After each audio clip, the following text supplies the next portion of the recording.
the original season 2 episode 4, Live and Let Die.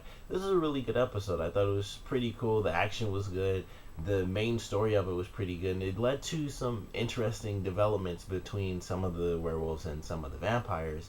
And also, it led to Elijah being captured after a pretty crazy fight where he actually took out a bunch of werewolves, where he was actually working with the guy who's admittedly proving his weight. I thought he wasn't really going to be able to, work with Haley, but she actually convinced him he was really pulling his weight. I can't think of his name right now because honestly, I still kind of don't like him, which I don't know. It's just going to take time, I guess. But he did prove that he is actually in, and he even said he was like, either I'm in or I'm out. So I thought that was pretty cool. It was a really big step up for his character as far as I'm concerned, because I still wasn't 100% sure. Once you do something like you betray your camp so that you can become the alpha, I kind of lose all respect for you. So he's got a lot to work on as far as I'm concerned. But this is a really good step. He helped out, and we saw a really crazy step that was going to be taken by the werewolves, or particularly by the witches, Esther, and how she just wanted to take control and get her kids and do whatever she had to do in order to take them down and turn them into whatever she wanted to turn them into, which is witches.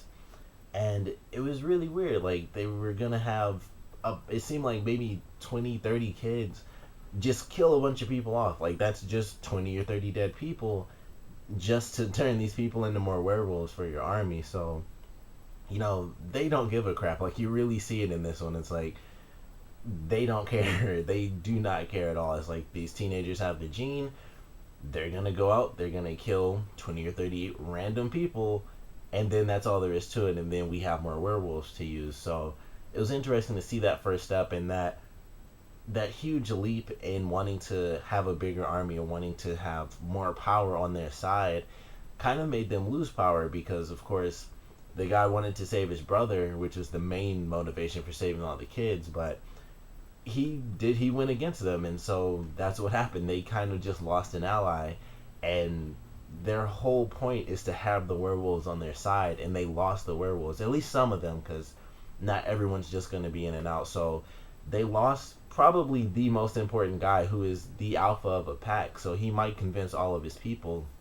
But at the same time, even with him being the alpha of his own pack, everyone can kind of make their own decisions. So we'll have to kind of wait and see if someone decides to leave his pack and stay with the witches because they want to have one of those rings, or if he's going to continue to play the part and he's going to try to get rid of them because he knows they're causing more trouble than they're actually doing to help the werewolf. So we'll have to see, but I really enjoyed that. And of course, it led to a crazy ending with Josh actually falling for that guy. Like, he was the guy who was one of the prospects, and I was like, that, like, that was crazy to me. So I'm hoping that works out for them. And I guess with this episode going the way it did, it's much easier for them to be together now because they had a cool little mission where the vampires worked with the werewolves and stuff. So it's a little bit easier compared to if they didn't know that and they just met and then they found out later. So I'm hoping it works for them, but it's still going to be a little bit crazy for them to actually get along. But they're trying. They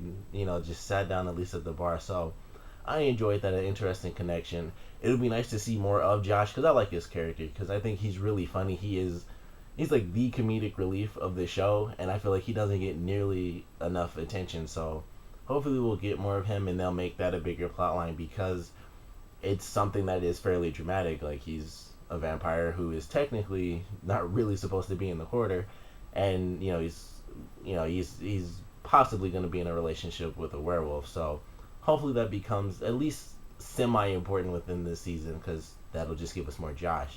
But the other side of the story was definitely great, with Klaus going up against his father, which was yet another crazy thing that happened by the end of this episode. And everything that happened with that I thought was really good. Klaus, we got to actually see Cammy. I feel like we hadn't seen her enough this season.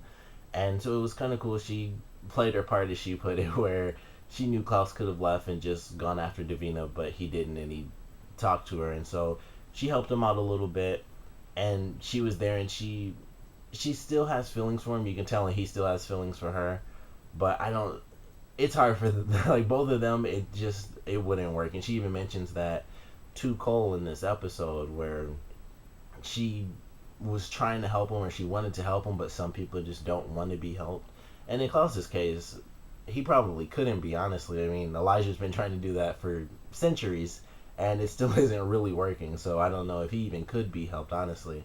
But I enjoyed getting to see Cammy, and just just everything with Davina's storyline was pretty interesting, and Finn is getting a little bit closer, and it's just getting crazier and crazier with her, and now she doesn't have control over Michael because Klaus came in and took him down, and that was a pretty cool fight. It was short, which I kind of expected. It couldn't really drag out because they it was the end of the episode, honestly. But I enjoyed the fight, and then I love the fact that they brought the blade back that took Klaus out last season, where it doesn't kill you, but it's like perpetual torment. Like it's almost like a painful coma for as long as the blade's inside you.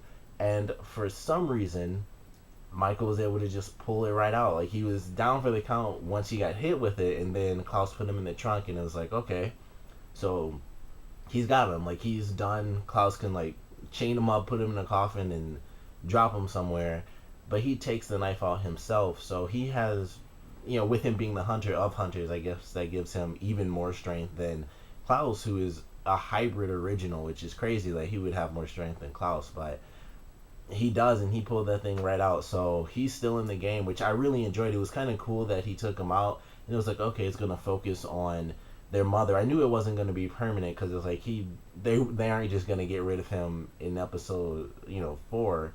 So I knew it wasn't gonna be permanent, but I did not expect him to just take the blade right out, and it's like, oh, he's not even down for a couple episodes. He's already right back up. So I don't know how they're gonna play that next week, if he's gonna actually be in the car and there's gonna be a crazy thing between him and Klaus throughout all of next week's episode or what. But I'm excited to see how that crap goes down. And I love that blade. I always thought that was a really cool weapon, that it won't kill anyone, but it's almost like a dagger for the originals, except it's for anyone who is for anyone who is supernatural. It can pretty much take you down, except apparently in Michael's case, because he's so incredibly powerful. But I enjoyed that. Davina's fine. Like, Klaus gave his word that he wouldn't take her out.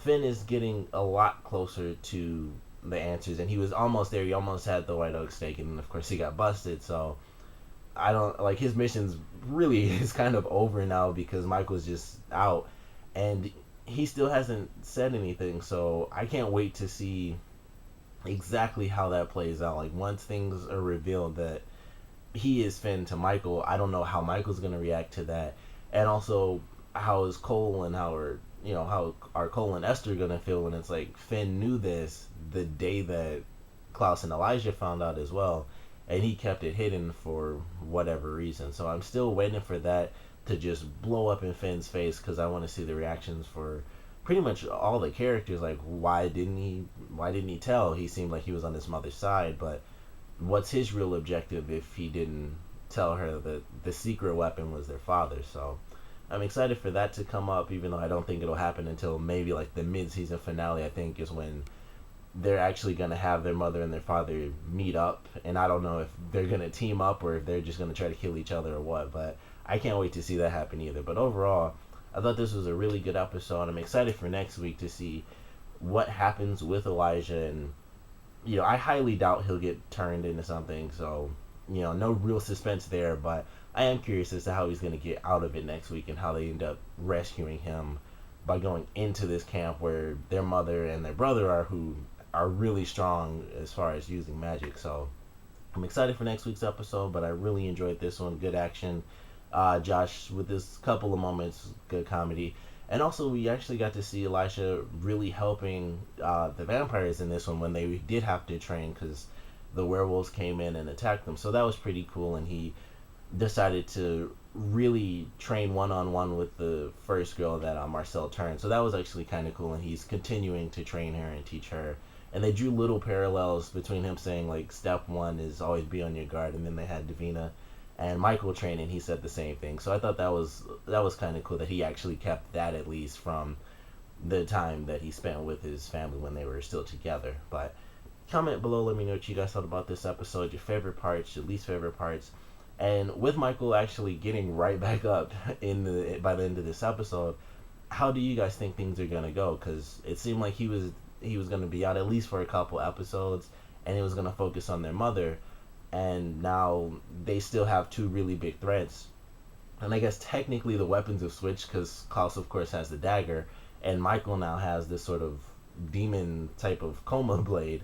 So how do you guys think that's gonna play out now that he can't exactly kill them permanently? Do you think he'll still go after Klaus, or do you think he'll try to do something a bit more manipulative? Comment below, let me know, and thanks for watching.